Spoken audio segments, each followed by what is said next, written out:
siendo comisionada de la verdad, ¿has dicho mentiras en tu vida? Sí, yo creo que hay mentiras piadosas. ¿Quién le dice a usted que tiene la razón o que las víctimas o que la gente que ha sido golpeada por la violencia de este país tiene la razón? ¿Quién le dijo que el perdón es la razón para existir y vivir sabroso de ahí en adelante? No. Sigamos hablando. Nadie ¿Qué tiene sientes? la razón per se. Exacto. Entonces no me vengan pero hay con una discursillos humanidad. hermosos. Para la elaboración de este informe, digamos que las preguntas más importantes fueron qué fue lo que pasó, por qué pasó, a quién le pasó y de quién es la responsabilidad de lo ocurrido en el conflicto colombiano. ¿Cómo lo sentiste? ¿Crees que falta muchísimo más? Si el país no se pone en la tarea de verse en ese espejo, de leer algunas de esas cosas si es posible, nosotros no vamos a ser un país decente, un país viable. Yo quiero decirles a todos y todas que vale la pena rescatar la humanidad que hemos perdido en este país.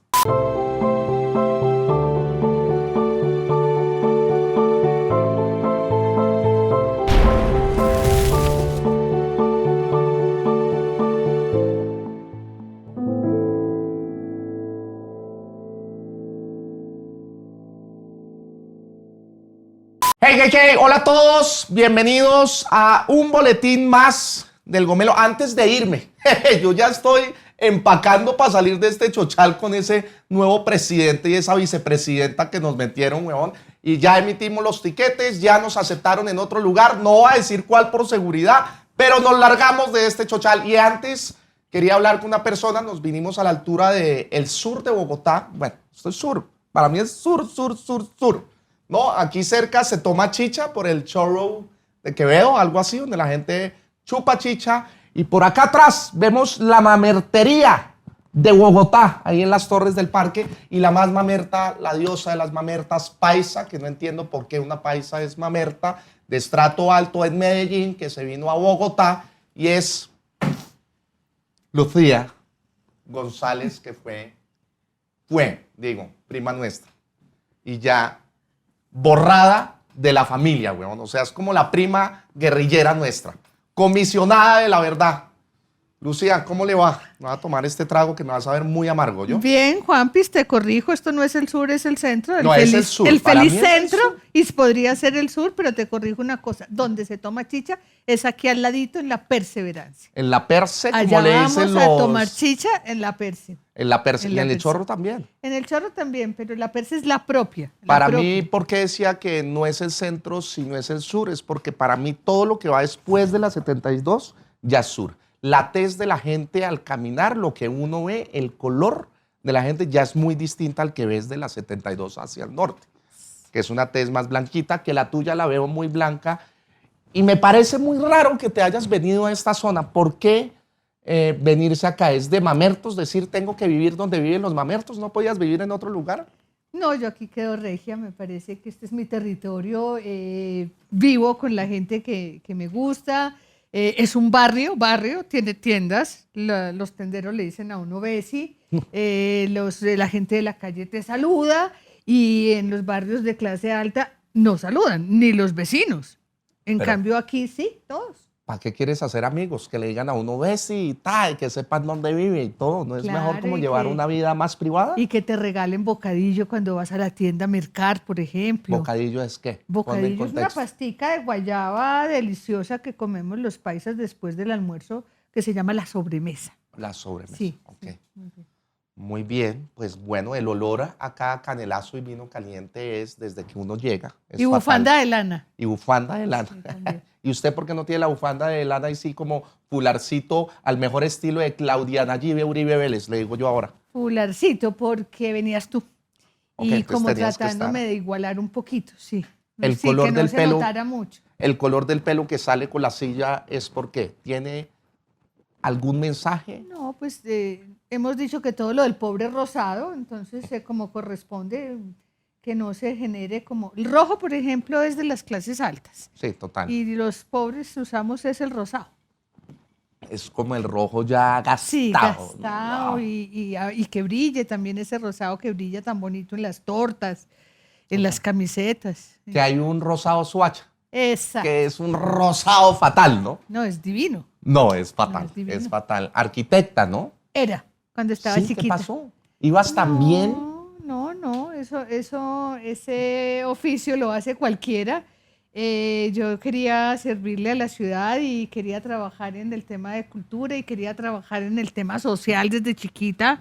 Yo he sido misionera desde chiquita, directora de las misiones en mi colegio, mamerta desde chiquita. Desde chiquita. Entonces, pues me parece lindo haber tenido esa formación de arquitectura, pero la vida te va poniendo en un camino y por ahí voy. Y también la sociedad civil, tengo entendido que fue la que te puso en este nuevo cargo y tú estás como muy agradecida, ¿no? Claro, claro, las organizaciones de la sociedad civil a las que el país le debe que estemos en un proceso de paz y que esto no se haya derrumbado del todo, porque son entidades que le han metido todo el corazón y el alma a construir ciudadanía, a construir equidad, a reclamar los derechos y a no dejarnos moler de estos sistemas tan fuertes que están. Claro. Ya habías además trabajado en procesos de paz. En 1992 estuviste en el barrio Antioquia. Barrio Antioquia. ¿Sí se llama así? No sé, barrio Antioquia. El barrio Antioquia era el barrio, el barrio donde siempre vendieron la droga en Medellín, en el centro de Medellín, al lado del aeropuerto La Hierrera. Ya sé cuál es. Sí, claro, yo claro, compraba no es droga que allá. exacto, sí. Ya. No, es que No por ahí recuerdo. han pasado casi todos. No, varias narices han pasado por allá. Varias narices. Y ese se convirtió en el barrio de los sicarios, de las oficinas y de la sicarios. prostitución también. Primero fue el barrio de la prostitución, Sí. porque hubo un alcalde que se le ocurrió juntar todas las prostitutas y llevárselas para el barrio de Antioquia. Lo recuerdo y un saludo a todas las niñas. Saludo acá de papá. Y entonces allá quedaron los hijos de puta, literal. Ok. Y era Pero la hiciste un oficina proceso de con los más de sicarios. 120 jóvenes. 120 sicarios de 4 oficinas distintas que se estaban matando entre ellos de una manera brutal cuando mataron a Pablo Escobar. Y ellos mismos, y en cabeza de uno de los jefes de una de esas oficinas, hicieron una propuesta de paz y invitaron a la alcaldía.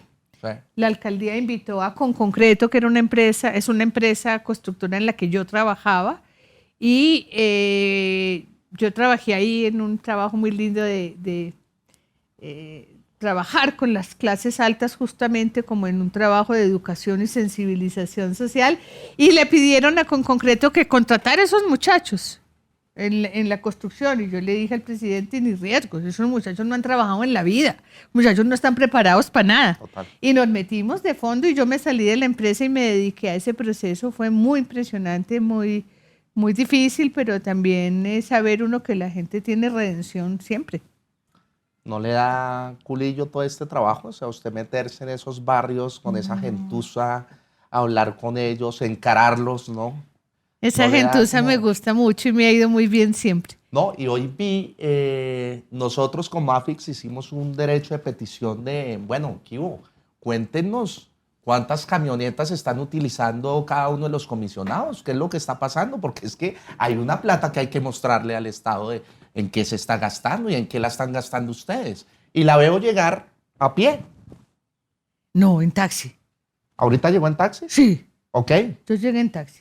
Ese es tu... Esa es mi flota. Esa es tu Yo flota. tengo O sea que muchos tienes- carros, tenemos muchos carros a disposición, casi todos los amarillos. Los De taxis sí, libres. todos, de taxis libres y de los que no están libres también. Sí, llegó ese derecho de petición preguntando cuántos carros tenemos asignados y cuánta seguridad. Tenemos toda la flota de taxis a disposición y la Virgen de Piendamó que nos cuida. El padre Pacho le reza.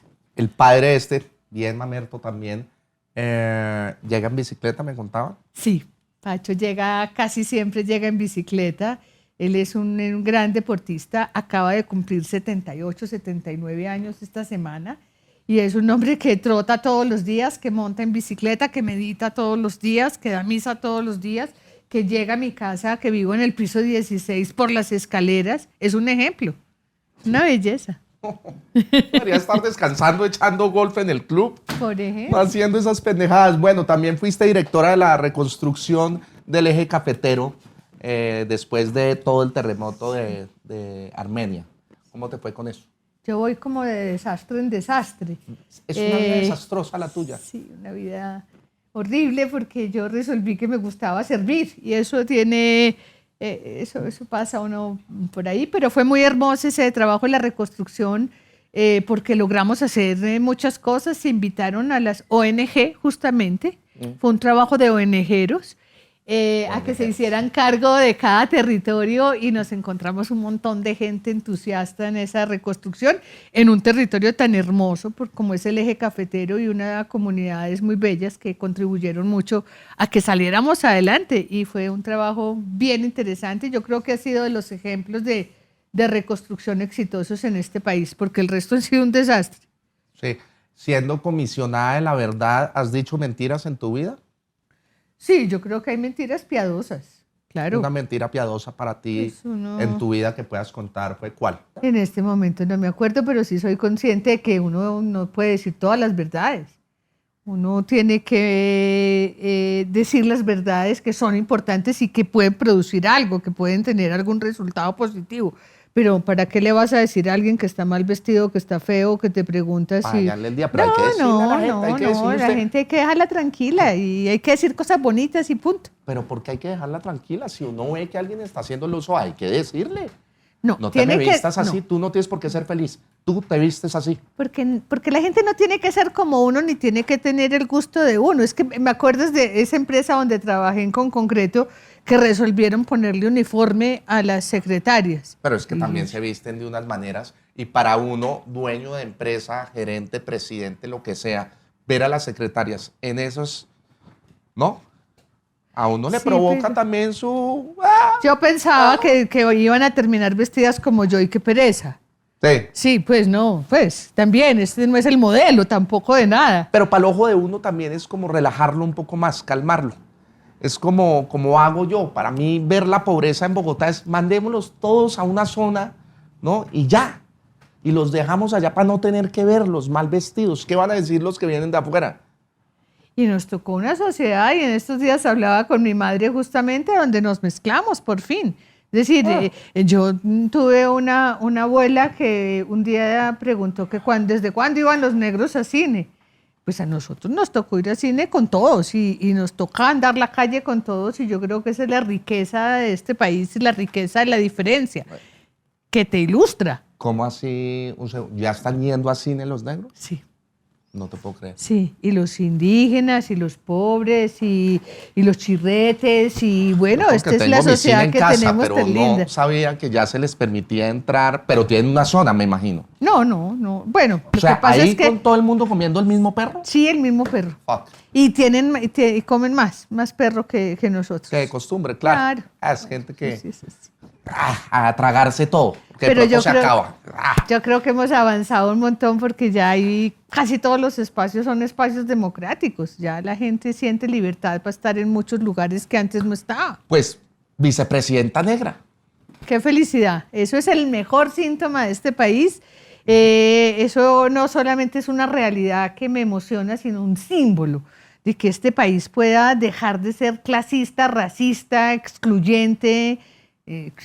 Somos una cultura premoderna pensando que el mundo puede ser el de las élites y el de los otros. ¿Y no? No es, afortunadamente. O sea, ¿a ti te gustaría que todo el mundo, o sea, te voy a poner en un lugar en este momento, te meto a una piscina y en esa piscina se votan los indígenas, se votan los negros, minorías, feministas, gays, lesbianas, y tú te metes tranquila a esa piscina? Totalmente. Yo he crecido, mis grandes amigos están en las comunas de Medellín y yo he hecho amigos en esta Colombia profunda y tengo un enorme respeto y una enorme valoración de esas comunidades que les ha tocado resistir y reexistir a pesar del desprecio inmundo de personajes como tú. ¿Qué más habla uno ahí, no? ¿Qué más dice? Porque pues tenía toda una entrevista preparada, pero siento que no vamos a llegar a ningún punto de encuentro. Yo creo que no han tenido la oportunidad de sentir la generosidad, la alegría del pueblo. Es mucho más chévere estar en Guapi con las cantadoras de Guapi tomando biche que, te lo juro, en el Nogal tomando whisky. Estoy segura que es mucho más entretenido. Marica, un segundo. Primero, ¿qué putas es guapi, weón? Y segundo, ¿qué es biche, weón? Me acuerdo que Rodolfo Hernández, cuando le entrevisté, le pregunté que si quería un biche y me dijo, ¿qué es un biche? ¿Ah? Pero tampoco sabía que era bichada. Ni biche, También, ni bicha. exacto. Debe Ni ser por biche la ni web, bichada, debe ser que por la no web. sabe. Pero yo tampoco y estoy con él, entonces digo que es guapi y que es biche. Biche es una bebida maravillosa que es patrimonio cultural de la población del Pacífico colombiano, de esos negros, que se hace de caña y de especias. Es un licor, a mí me parece más rico que ese Monkey Shoulder, que Es un buen Wisconsin.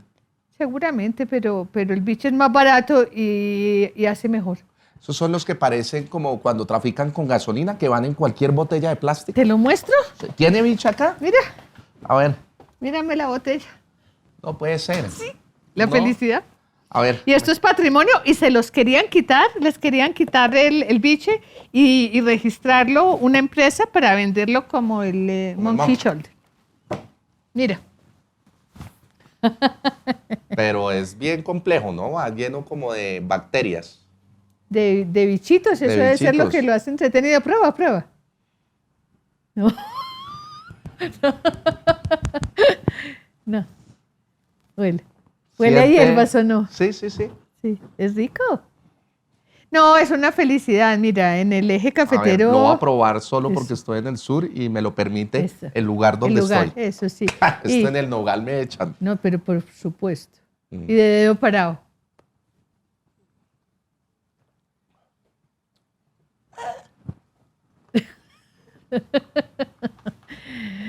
Sí, es como sentir todas sus raíces ahí adentro, Claro, ¿no? ancestrales. Ancestrales, la Exacto. raíz ancestral Exacto. de esos pueblos Pa' vivir maltratados. pa' vivir sabroso. Ay, esa vaina.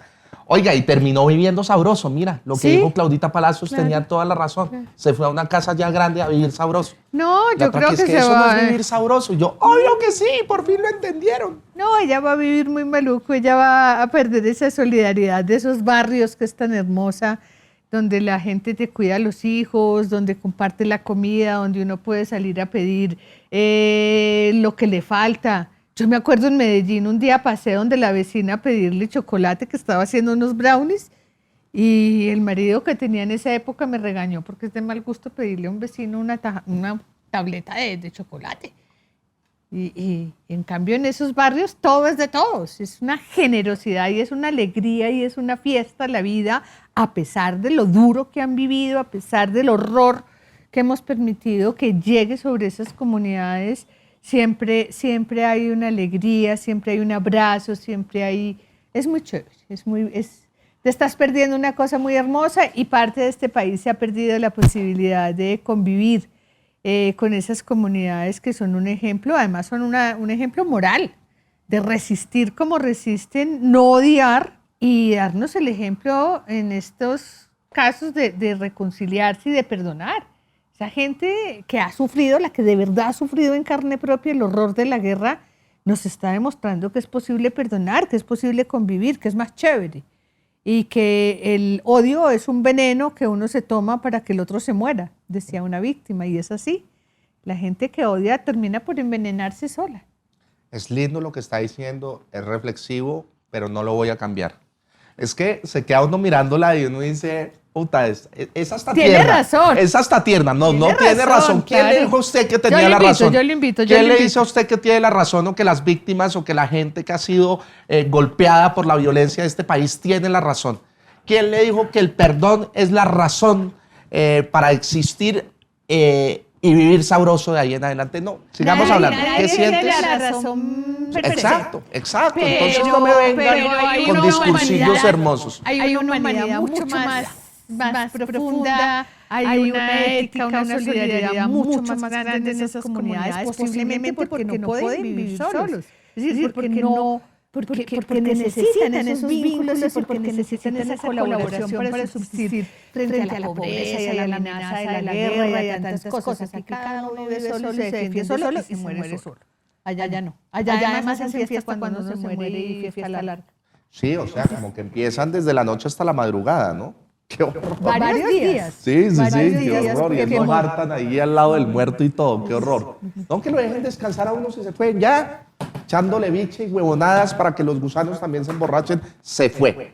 Punto. Ángela Salazar, la comisionada, compañera nuestra, Angelita, que se murió de COVID en medio de la comisión, decía que lo que más le impresionaba de estos blancos es que nosotros contratamos una casa donde se hace la celebración, ¿cómo se llama? Donde está ahí la caja y que nos vamos a la caja y volvemos al velorio y que nos vamos a la casa y volvemos al otro día y dejamos el muerto ahí.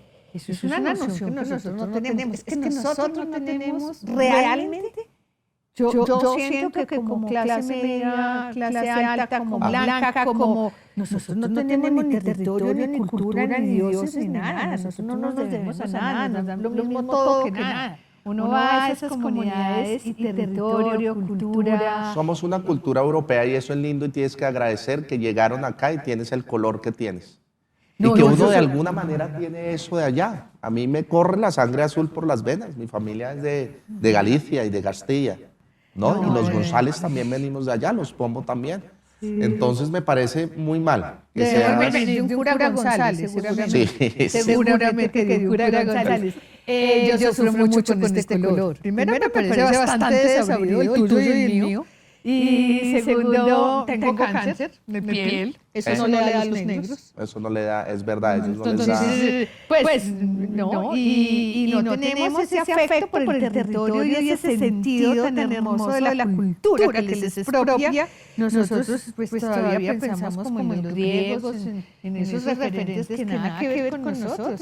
Somos como no. Es una cosa. Y ahora los referentes son Miami. Ahora el referente es Miami. Ni siquiera es España, ni siquiera es Francia, como lo fue en un tiempo, sino que Miami, eso sí me parece lo peor. Pero en Miami se hacen las grandes reuniones hoy por hoy. Yo viajé muchísimo con Emilio Tapias a hacer grandes negocios. También lo último que hicimos con lo de Mintic, centros poblados. Ahí uno viaja, está a 3 horas, se echa sus drinks, juega golfito, deja, que esto me encanta decirlo porque los 70.000 millones se perdieron, pero es hermoso porque nadie va a venir a reclamarlos. ¿Qué van a reclamar si ni siquiera se enteraron porque no tienen cómo enterarse? ¿Sí me entiendes? En las zonas rurales. ¿No te parece que es una jugada hermosa?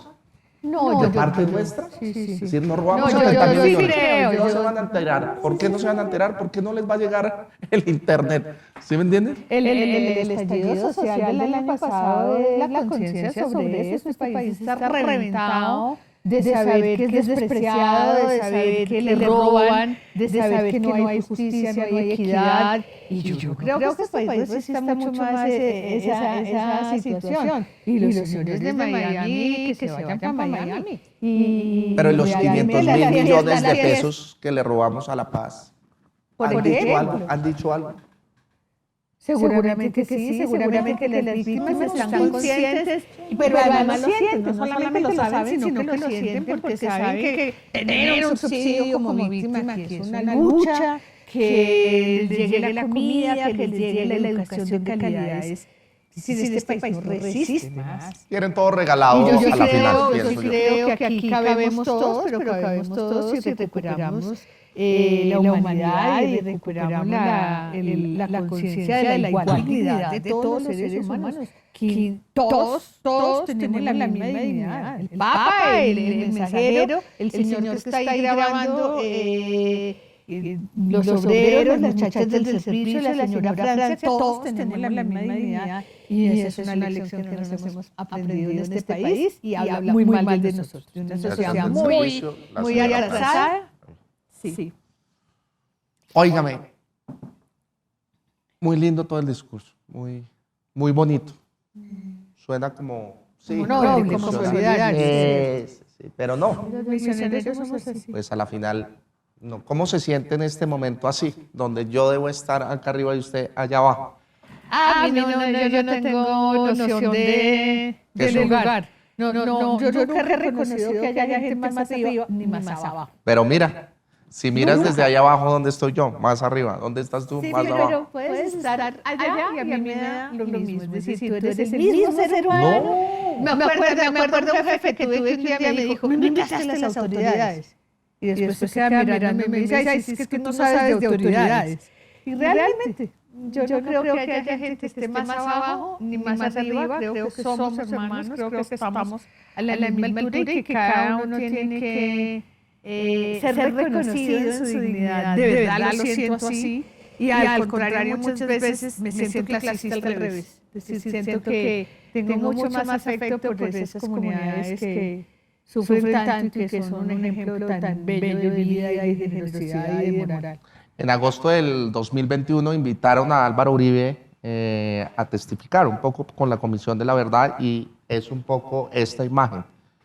Recuerdo muy bien que tú hablaste de algo y de pronto por allá Tomás se emputó contigo y empezó a hablarte sobre un tuit que tú hiciste y después borraste. ¿Por qué lo borraste? Siguiente pregunta. No lo vamos... El tuit. Ah, no, yo no borré el tuit. Entonces...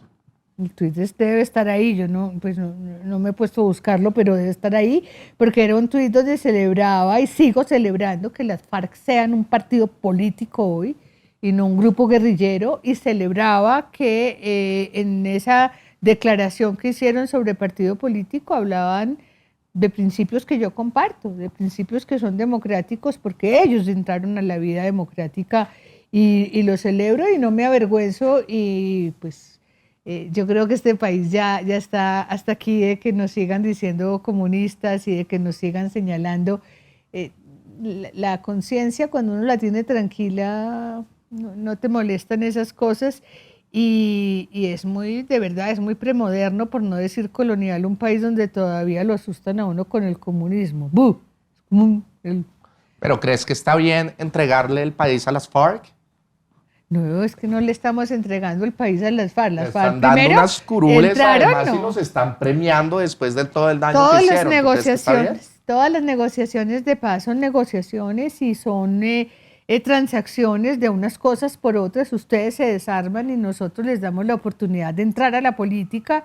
Y bueno, se jugaron en la política, entraron a las elecciones y sacaron 50.000 votos.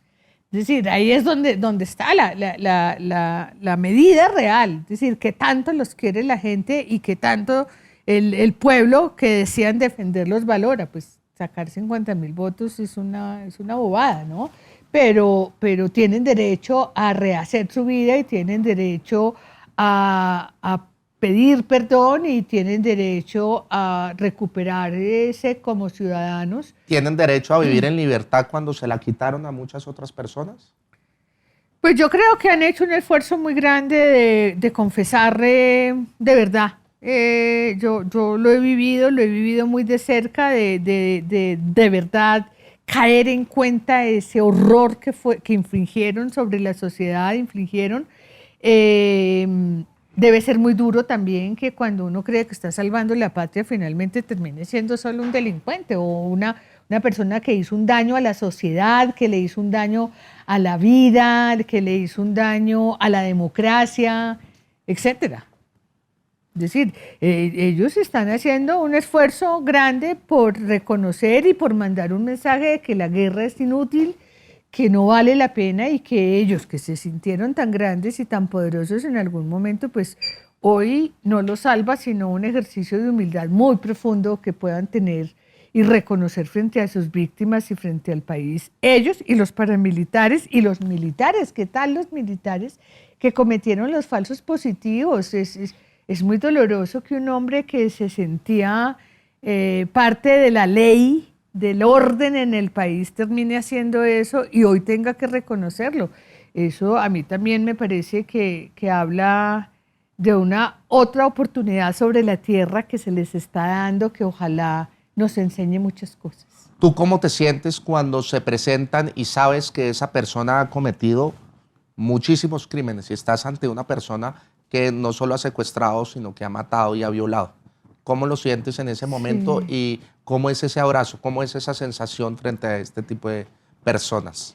Esa pregunta es muy honda y es una reflexión que a mí me gustaría terminar de construir adentro. Primero, la tarea en que nosotros estamos es una tarea de comprender qué es lo que ha pasado, no de juzgar. Y dejar de juzgar no es fácil. No es fácil porque pues estamos acostumbrados a hacer juicios sobre los otros. Cuando tú te sientas frente a otro y te dispones a escucharlo para comprender, tienes que hacer un esfuerzo por dejar prejuicios, pero eso no evita que se te crucen. Y yo se los he dicho a ellos, a mí se me cruzan los asesinatos que han hecho, las masacres, las violaciones. Porque no es cualquier prejuicio, o sea, estamos hablando de una violación, realidad. De acceso carnal violento. Estamos hablando de una realidad, no es un prejuicio conceptual. Pues, y que esa misma persona puede ocupar una curul y tener un perdón social, es complejo. Es complejo, no, es muy complejo. Pero también alcanzas a ver el ser humano y una cosa que es muy, muy potente, muy difícil de comunicar, es que realmente en la gran mayoría de los casos ellos también son víctimas de un sistema muy perverso, de un sistema muy precario, de una democracia muy cerrada, de unas condiciones muy adversas. Yo, por ejemplo, les he preguntado qué permitió que llegaran a ser lo que hicieron, cómo llegaron a ser los monstruos que llegaron a ser, y buena parte de la reflexión que logran, porque es que no es fácil. La guerra aliena, la guerra te pone en una lógica que te impide la reflexión profunda y la conciencia de lo que está pasando, y la respuesta cuando la logran muchas veces tiene que ver con la ignorancia o tiene que ver con las violencias pasadas vividas, ¿no? Entonces lo que el país tiene que hacer no es eliminar los guerreros, sino eliminar las condiciones que generan guerreros, las condiciones, los contextos que hace que se produzcan y reproduzcan los guerreros. El iguano, por ejemplo, Jorge Iván Laverde, que pues está en el imaginario como un monstruo, el de los hornos crematorios, hubiera querido ser cantante. Y si hubiera tenido esta oportunidad, un ejercicio de batuta en su comunidad, hubiera sido el cantante, por ejemplo. Y como ellos muchos, o por ejemplo Toniel cada 13 frases dice abandono del Estado, él nunca conoció Estado. Él sí dice, yo siempre vi grupos armados, nunca entendía la diferencia y muy chico pues entró a la guerra. Entonces el país tiene que pensar en que hay condiciones donde es más propicio convertirse en un delincuente, convertirse en un guerrero que en otras condiciones. Si tú eres un muchacho que terminó la carrera y por lo menos tienes un puesto en un supermercado y te van a pagar con justicia y tienes un lugar, no te vas a la guerra. La Comisión de la Verdad es una de las 3 instituciones que se crearon en el marco de la firma de los acuerdos de paz, ¿no? En la que es una institución que simplemente está ahí para oír a las víctimas, para dar testimonio con las mismas víctimas, para recibirlos, no los puede judicializar ni absolutamente nada. ¿Cómo te has sentido en ese trabajo? ¿Qué tantos testimonios? Porque sabemos que fueron más de 27.000 testimonios de recibir una cantidad de gente con mucho dolor profundo, donde era un espacio precisamente para poder sacar esa verdad. ¿Qué sentiste tú ahí y qué trabajo se ha hecho y qué tan importante es la entrega de todo el trabajo que ustedes acaban de hacer de la Comisión de la Verdad? Sí, mira, primero vergüenza humana, vergüenza como ser humano, porque no es posible que nosotros hubiéramos permitido que el país viviera lo que vivió, que estas comunidades estuvieran sometidas a los horrores, al abandono, al desprecio por parte de los grupos armados, pero también del Estado, ¿no? A mí me da mucha pena. Me da sobre todo pena con las comunidades étnicas que nunca hemos reconocido. Pues a mí me preguntan, me sabía hasta ahora 3 o 4 grupos étnicos y son 112. Una enorme compasión de ver el dolor de las víctimas, de sentir el dolor de las víctimas, un deseo muy grande porque muchas más personas se acerquen a ese dolor, a ver si por fin logran sanar y salir de este odio horrible que nos habita a los que no hemos vivido la guerra. Y también una alegría de haber encontrado un sistema de justicia restaurativa que al mismo tiempo que procura la verdad, que es lo que más reclaman las víctimas, les ayuda a sanarse en ese encuentro con la verdad y en el encuentro con los responsables. Y la alegría también de que podamos encontrar una posibilidad para esos responsables, porque es que nadie nace malo. No hay un niño que nació malo y nació guerrillero. Son construcciones culturales, Pero sociales, son máquinas políticas. de guerra, así lo dijo Molano y así lo veo yo también. Son máquinas de guerra. Yo estoy segura que no, que son, la mayoría de ellos llegaron muy pequeños a la guerra. La gente llega muy joven a la guerra porque los expulsan la pobreza de sus casas, la venganza también muchas veces, y yo creo que se hacen guerreros y van dejando atrás las nociones éticas, si es que las habían terminado de construir, porque realmente llegan muy jóvenes. Y posiblemente no tienen unas nociones, y como te decía, la mayoría se reconocen en la ignorancia profunda, el hecho de que ellos hubieran llegado a hacer lo que fuera. Si ellos dicen, por ejemplo, el iguano dice, yo pues hoy jamás iría a la guerra y no haría lo que hice por nada del mundo, porque tengo una conciencia distinta, una conciencia que adquirió después del proceso de desmovilización de las autodefensas y la cárcel y la confrontación con las víctimas. Las víctimas les han hecho un feedback, una retroalimentación muy dura. Han sido las víctimas realmente las que han permitido que estos seres recuperen su dignidad también, pidiendo perdón. No sé cómo lo hacen. Mira, Y con una altura moral muy impresionante. No, pues o una sea, cosa... pereza, de verdad. Además, 3 años de trabajo ahí sin parar, un poquito más de 3 años de trabajo sin parar, oyendo a gente que uno, ay, ya, párenla, ya que es la huevonada, ¿no? Diría yo. O sea, estando ahí. Pero además en esa entrega final y en estas primeras entregas que ustedes han dado, son más de 1.500 páginas, pero vienen otras 6.000, me estabas contando, además. Sí. Puta, ¿a quién le va a dar por leer eso? Qué pereza. Yo creo que realmente no va a haber mucho quien lo lea, pero hay 3 documentos ya colgados en la página web que son muy bellos, son muy importantes. Además tú hiciste eso que fuera como transmedia también sí. Un poco, ¿no? Que es importante porque no lo habían dicho. O sea, hagamos esto impreso, no, hagámoslo también digital. Claro, digital, además lo puedes bajar en el celular y que todo el mundo lo pueda ver. Y no están los textos solamente, sino que hay películas, hay narrativas expandidas, como dicen ahora, es decir, maneras chéveres de contar una historia horrible, pero también las historias de perdón. Están colgadas documentales, obras de teatro, muchas cosas que les permiten a otros acercarse a ese dolor, generar empatía y ojalá disponerse a las transformaciones que son necesarias. Juanpi, si el país no hace un diagnóstico claro, no hay remedio. Y sabemos que este no es un país que resista mucho más guerra, es que ha sido demasiado. Además, pues, es la guerra más larga del mundo. Pero 211 años tampoco es pues un larguero que uno diga, es normal, es un negocio y debe existir. Mira que este país, si no tuviera la guerra que tiene y la exportación que tiene a través de ella, que es maravillosa, dirían mis ñatas, no estaríamos como estamos hoy en día, que estamos viviendo muy bien. Ok, lo acepto, unos pocos. Pero, pues, al menos vivimos. El resto, pues, que mire a ver cómo soluciona. No está mal, ¿sí me entiendes? Y tú también estás viviendo, como diría tu Francia, sabroso.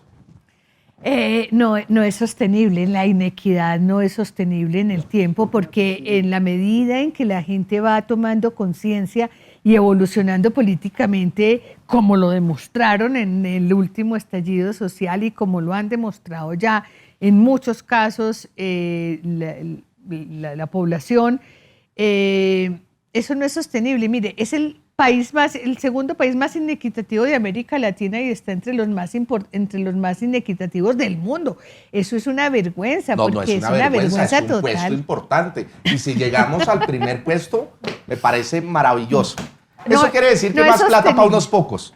Y es así, ¿sí me entiendes? Entonces Pero- está muy bien, pero- que se mueran otros. Pero la economía no funciona tampoco así. La economía funciona cuando también hay capacidad de consumo, cuando también hay demanda y cuando hay seguridad. Y en este nivel de inequidad no puede haber seguridad porque hay unos que están ofendidos y están necesitando recursos para comer, para vivir, para la salud, y entonces terminan llegando a los grupos armados o terminan sembrando coca o terminan yendo al narcotráfico o terminan delinquiendo en la calle. Porque si el camino de la ilegalidad es la única opción para ascender y para tener, bueno, ni siquiera para ascender, para tener los bienes que son necesarios, pues no va a ser posible mantener este sistema. Los países civilizados construyen equidad con los impuestos, por ejemplo. Los países nórdicos pueden ser tan desiguales como nosotros, pero después de impuestos la mesa se equilibra. Y este país es un país que después de impuestos no pasa nada, no hay redistribución de nada. Entonces hay maneras de resolver que los más ricos puedan aportar para que los más pobres tengan las condiciones de vida que le garanticen la seguridad, la tranquilidad, la convivencia a todos, no a ellos, a todos. Y yo sí creo también que si A sacarnos lo que hemos trabajado, qué berracos, a sacarle a uno todo. Yo creo que ¿Qué rionda usted? No, No, ese discursillo, eso weón, es- que nos van a cobrar ahora. Entonces el que gana más de 10 millones ahora nos van a cobrar un impuesto mayor a los demás. No, señores, nosotros trabajamos y sostenemos esto. Pero bueno, no vamos a entrar en ese mood porque me rayo un poco. los que realmente ponen la mano de obra dura en este país son pues las comunidades más que siguen siendo más pobres. Por supuesto que es destacable que en este país todavía haya empresarios que se la jueguen en este país y lo quieran hacer éticamente. Necesitamos resolver el tema de la corrupción de lado Ya. y lado en la empresa y en el Estado, porque es una cosa vergonzosa. Es decir, ¿a quién se le ocurre robarse la plata de la comida de los niños de La Guajira? Sí, yo espero que no nosotros. duerman. Yo A espero nosotros. que esos sujetos no duerman y que mi Dios los castigue si existe No. Dios. Pero sí ve, hay resentimiento, hay No, resentimiento. claro. ¿Qué pasa si yo salgo y digo, o sea, lo ha hecho mi familia toda la vida y yo digo, ok, nosotros nos hemos robado esa plata de la comida de los niños de La Guajira? ¿Cómo ¿Qué? te parece? Pero ojo, nos robamos también el internet de todas las zonas rurales, marica, 70.000 millones de pesos. ¿Qué? Nos robamos 500.000 millones de pesos de La Paz. What the fuck? Pero, ojo. Después usted se entera de todo eso y yo llego y digo, perdón, creo que lo estuve haciendo mal. ¿Usted me perdona? Yo creo La que... puse contra las cuerdas ahí. No, La no. puse contra las Es que es cuerdas. una reflexión más honda que sí o no. Yo creo que los que más tenemos y los que más oportunidades hemos tenido, tenemos más responsabilidad. Tenemos mucha más responsabilidad y tenemos, sobre todo si estamos en el Estado, si hacemos parte de un gobierno, porque se supone que ahí hemos decidido estar porque estamos en función del bien común, del bien público. Pero si yo Entonces llego y tú le no digo puedes eso, ser el ministro de nada si te vas a robar la plata y la comida, ni puedes ser funcionario público que está en función del bien común para garantizar la vida, la honra, los derechos de los otros y robarte la plata. Eso merece mucha más sanción que la que merece un delincuente o un niño que termina siendo guerrillero porque estás encarnando la ley, estás o sea, encarnando si el yo orden. robo una plata, no merecería una curul, pero si otra persona que viene y mata a otros y viola y también roba, sí la merece.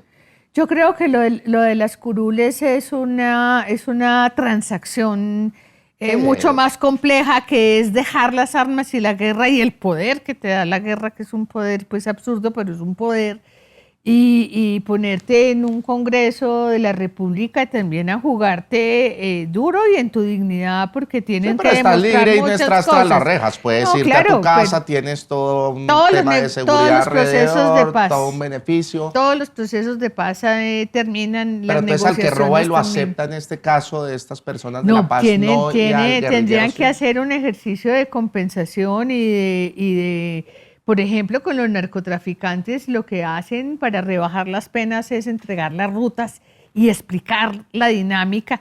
que es también lo que este país ha hecho, y es llevarse a los narcotraficantes, extraditarlos para que no sepamos la verdad. No la verdad de las víctimas, sino la verdad de los determinadores. Se llevan a Otoniel para que no diga cómo es que es posible tener el negocio de la droga en sus manos. Pues Pero se lo si llevan. yo llego y te Pa' que no acepto, llego a la Comisión de la Verdad, me siento y digo, voy a dar mi testimonio, voy a testificar acá y voy a decirles a ustedes toda la verdad. Yo me robé los 70.000 de Mintic, me robé los 500.000 de La Paz, me robé toda la plata que iba destinada para los alimentos de los niños en La Guajira y vengo a pedirles perdón. ¿Me perdonas si me das una curul y me premias para que yo esté más bien con un lápiz legislando y no tras las rejas? Yo creo que eso necesita una compensación, es decir, cuál es la transacción que se hace ahí y qué es lo que tú, para que sea un perdón verdadero, le estás ofreciendo realmente al país y cuál es la promesa de no repetición. Uno esperaría que devuelvan el dinero, uno esperaría que de ahí en adelante se haga una tarea como le va a tocar a las FARC con la JEP, que tienen que pagar, van a tener que pagar, pero compensando a las víctimas, no solamente pues no pagar cárcel y no entregar un dinero, sino que las víctimas les van a decir cómo se sienten recompensadas y restauradas, y tiene que haber una compensación. Entonces yo no sé, es decir, yo frente a los responsables del Estado sería mucho más dura por lo que te digo, porque tienen una responsabilidad política y ética de altísimo nivel. Uno no le reclama lo mismo a un delincuente. Pero uno matar no le y violar reclama lo mismo a un guerrillero. Una responsabilidad ética. No, total. Y además a los extremos a los que llegó la guerrilla, que son unos extremos inenarrables. Yo quisiera que de verdad la gente se leyera los testimonios, el volumen testimonial, por ejemplo. Lo hacemos para no ahorrarle a la gente eso que nosotros oímos, porque pues es que lo que ha pasado en este país y a los horrores a los que llegó las guerrillas y los paramilitares, no hablan sino mal de todos nosotros como sociedad. Y por supuesto que no hay un perdón gratuito, no puede haber un perdón gratuito, porque no es posible perdonar si no hay un compromiso y si no hay una compensación y si no hay una reparación. Y eso es lo que estamos esperando que suceda también, no solamente en la JEP, sino en la unidad de búsqueda de personas dadas por desaparecidas, porque ellos nos tienen que decir dónde están los desaparecidos, que es una herida enorme que tiene este país. Okay. ¿Te convencí de alguna cosita o nada? A mí no, yo sigo feliz robando. Imagínate uno perderse los viajes a Miami por eso que me estás contando. Qué no pereza, va a pasar. en vez de irse para Guapi, que es más no, chévere. Que va a ser y al Festival de la Marimba en Guapi, por ejemplo. Eso es una felicidad. No, ¿cuál felicidad? Felicidad es estar allá en Brickell tomándose unos drinks.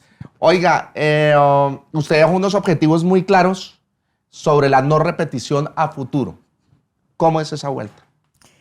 Es una tarea de toda la sociedad, porque aquí tenemos que revisar muchas de las cosas que hemos construido como hábito, como costumbre, como cultura, que tiene que ver, por ejemplo, con el racismo, con el clasismo, con el patriarcado, que produce un desprecio inmenso por sectores de la población, lo que se traduce en pobreza, en abandono del Estado a esas poblaciones, en falta de derechos, en ausencia de derechos plenos para esas poblaciones.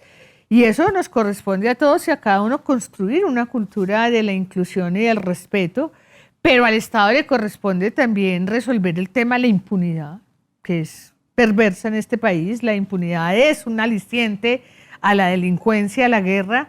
Le corresponde resolver el tema de la fuerza pública, de construir una fuerza pública que realmente respete totalmente los derechos humanos, el derecho internacional humanitario, y que no vivamos en modo guerra y que sea posible levantar la voz y pedir los derechos sin que te maten en una manifestación, y que construyamos también un modelo equitativo donde la gente no encuentre en la delincuencia, en los grupos armados, un camino, sino que encuentre posibilidades de trabajo y de ser. Nadie opta por la guerra si tiene el mundo por delante abierto, si hay otras posibilidades. Para la elaboración de de este informe, digamos que las preguntas más importantes fueron qué fue lo que pasó, por qué pasó, a quién le pasó y de quién es la responsabilidad de lo ocurrido en el conflicto colombiano. A partir de eso se basaron de ahí en adelante para hacer todo este informe. ¿Cómo lo sentiste? ¿Crees que falta muchísimo más? ¿Crees que estuvo bien? ¿Crees que de alguna manera la gente que lo vaya a leer va a tener un cambio real? ¿Crees que Colombia o todo el país debería leerlo? ¿Cómo se puede llegar a él también? Ya hablamos del tema digital, pero cómo además también decirle a toda esta gente en un país como Colombia que lleva más de 211 años en guerra de aquí está, usted verá, usted decide qué hacer con esta información que le estamos dando y cómo cambiar. Imagínate que tú estés preocupado por eso, si ya no hemos avanzado un montón, si a ti por lo menos tienes esas preguntas y no hemos avanzado un montón con esta tarea que se ha venido haciendo, no solo la comisión, el ejercicio de memoria histórica también fue muy importante. No, yo estoy convencida de que si el país no se pone en la tarea de verse en ese espejo, de leer algunas de esas cosas si es posible, nosotros no vamos a hacer un país decente, un país viable, una democracia real. Es que esta es una democracia de forma, esto no es una democracia real, porque una democracia que no le llega a grandes capas de la población no es una democracia que no acerca la justicia al pueblo no es una democracia. Entonces, no, esperamos que métanse a la transmedia digital, que está chévere, está linda, vale la pena ponerse en sintonía con la riqueza de este pueblo, la riqueza de estas comunidades, la riqueza de este país, y aprendamos a vivir como seres civilizados y como seres humanos y no como animalitos. Que es en www.comisiondelaverdad.co. Sí. Ahí la encuentran. Un mensaje que le quieras dejar a toda la gente, porque nos alargamos un poco y teníamos muchas preguntas preparadas, pero creo que dentro de esas preguntas que tuvimos, muchas de ellas, digamos, de tus respuestas, pues fueron aclaradas. Entonces, como que podemos sondar en lo mismo todo el tiempo y está bien. Yo no voy a cambiar, tú ya, pues por lo visto, cambiaste. Pero bueno, yo no veo que tenga que haber un perdón acá, sigamos trabajando nosotros como lo hacemos y allá ellos, que miren a ver qué hacen, yo, no sé ustedes. Yo te voy a invitar a Guapi de todas maneras. No. Yo quiero decirles a todos y todas que vale la pena rescatar la humanidad que hemos perdido en este país. Realmente vale la pena sentirnos parte de un mundo más grande que el de nuestros propios círculos cerrados y reconocer la riqueza de la diferencia tan chévere que hay en este país y la grandeza del pueblo colombiano.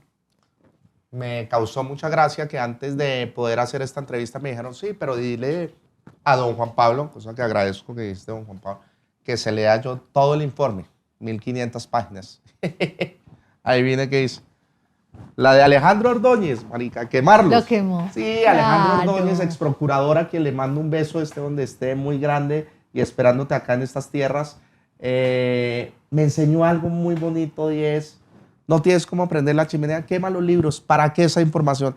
Hay que quemar los libros. Ahora, quemar un informe, con esa información, imagínate cómo se prendió esa vaina con toda la candela que había allá adentro. ¡Pum! Weón. ¿Ah? Y la pasamos muy bueno, nos echamos unos drinks con mis amigos, tropipop, tin, tin, tin.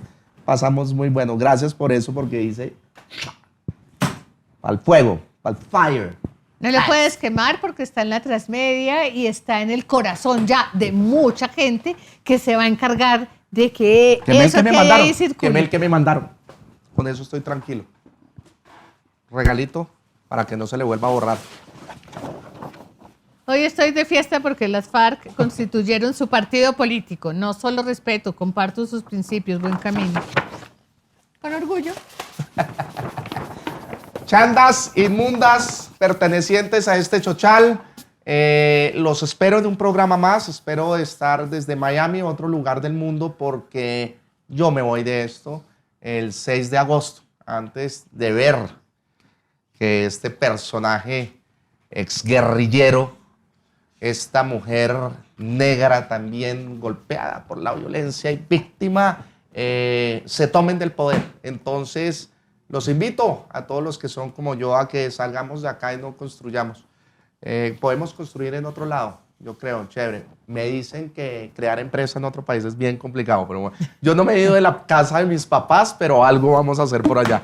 Les mando un abrazo muy grande. See you later, alligator. Y vamos a ver si tenemos una entrevista con los mantecos del nuevo gabinete de ¿cómo se llama? Gustavo.